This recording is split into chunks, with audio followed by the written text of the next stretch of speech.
সুপ্রিয় দর্শক শ্রোতা ভাই বোন, সলাতরত অবস্থায় আমাদের চোখ খোলা রাখা উচিত নাকি চোখ বন্ধ করেও নামাজ আদায় করা যাবে? অনেকে চোখ বন্ধ করে নামাজ আদায় করলে তার মনোযোগ বেশি থাকে, এক্ষেত্রে তার করণীয় কী হবে? এ বিষয়ে প্রিয়নবী সাল্লাল্লাহু আলাইহি সাল্লামের সুন্নাহ তথা আদর্শ হলো সাধারণ অবস্থায় তিনি সালাত আদায় করার সময় চোখ খোলা রাখতেন। তিনি যখন সালাত আদায় করতেন তার দৃষ্টির সীমানা তথা সিজদার মধ্যবর্তী জায়গা তিনি দেখতে পেতেন। এ বিষয়টি বিভিন্ন হাদিস থেকে অত্যন্ত পরিষ্কারভাবে আমরা জানতে পারি। তাছাড়া একজন মুসল্লি সালাতরত অবস্থায় সিজদার জায়গার দিকে তাকাবেন, সে বিষয়ে নির্দেশনা রাসূল আকরাম সাল্লাল্লাহু আলাইহি ওয়াসাল্লামের হাদিসে রয়েছে।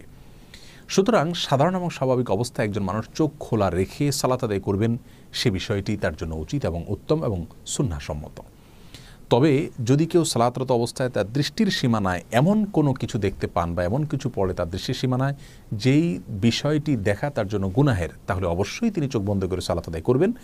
আর যদি যৌক্তিক কোনো কারণে তার চোখ বন্ধ করে সালাত আদায় করতে হয়, যেমন স্বাস্থ্যগত কারণে ইত্যাদি, তাহলে অবশ্যই তিনি সালাত আদায় করতে পারবেন চোখ বন্ধ করে।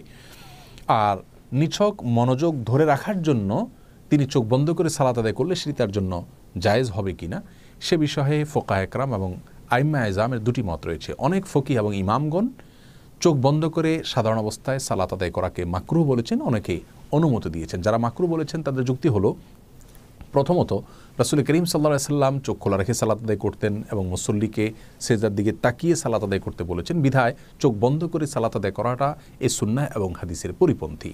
আর দ্বিতীয়ত কোনো কোনো বর্ণনা দ্বারা জানা যায় যে ইয়াহুদিরা চোখ বন্ধ করে ইবাদত করতো, সালাত আদায় করতো, বিধায় তাদের সঙ্গে যেন মিল না থাকে বা বৈপরীত্য থাকে, আমাদের ইবাদতের যেন স্বাতন্ত্র্য থাকে, সেজন্য আমাদের চোখ খোলা রেখে সালাত আদায় করা উচিত, চোখ বন্ধ করে সালাত আদায় করা মাকরুহ। আর যে সমস্ত ইমামগণ ফোকাহায়ে কেরাম মনোযোগ ধরে রাখার জন্য চোখ বন্ধ করে সালাত আদায় করাকে জায়েজ বলেছেন, তাদের যুক্তি হলো যে সালাতের মধ্যে মনোযোগের বিষয়টি অনেক বেশি গুরুত্বপূর্ণ। অনেক সময় মনোযোগ না থাকার কারণে সালাত অনেকটাই অর্থহীন হয়ে যায়, যার কারণে এই গুরুত্বপূর্ণ বিষয়টির খাতিরে যদি কারোর চোখ বন্ধ করতে হয় তাহলে সেটা একটা ওজর বলা যেতে পারে। এরকম ওজরের ভিত্তিতে তিনি অবশ্যই চোখ বন্ধ করে সালাত আদায় করতে পারেন। পুরো বিষয়কে সামনে রাখলে আমাদের কাছে যে বিষয়টি পরিষ্কার হয় তা হলো, সাধারণ এবং স্বাভাবিক অবস্থায় একজন মানুষের চেষ্টা করা উচিত চোখ খোলা রেখে সালাতের মধ্যে মনোযোগ ধরে রাখার। অন্যদিকে চলে গেলেও মনোযোগকে আবার ফিরে আনার চেষ্টা করতে হবে। এই কসরত তিনি করতে থাকবেন সালাতের মধ্যে, এবং এটাই হলো সালাতের সঠিক এবং বেসিক পদ্ধতি। আর যদি তার দৃষ্টি সীমানার মধ্যে এমন কিছু পড়ে যে বিষয়টি তার মনোযোগে ব্যাঘাত সৃষ্টি করে, তাহলে অবশ্যই তিনি চোখ বন্ধ করে সালাত আদায় করতে পারবেন। আর মাঝে মধ্যে অত্যধিক মনোযোগ সৃষ্টির জন্য চোখ বন্ধ করতে পারেন, সেক্ষেত্রে কোনো সমস্যা নেই।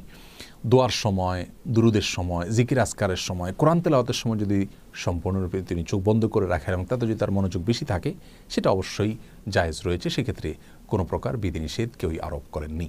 আল্লাহ রাব্বুল আলামিন আমাদের সকলকে সর্বাবস্থা রাসূল আকরাম সাল্লাল্লাহু আলাইহি ওয়াসাল্লামের সুন্নাহসম্মত উপায়ে প্রত্যেকটি ইবাদত সম্পাদন করার তৌফিক দান করুন। আসসালামু আলাইকুম ওয়া রাহমাতুল্লাহি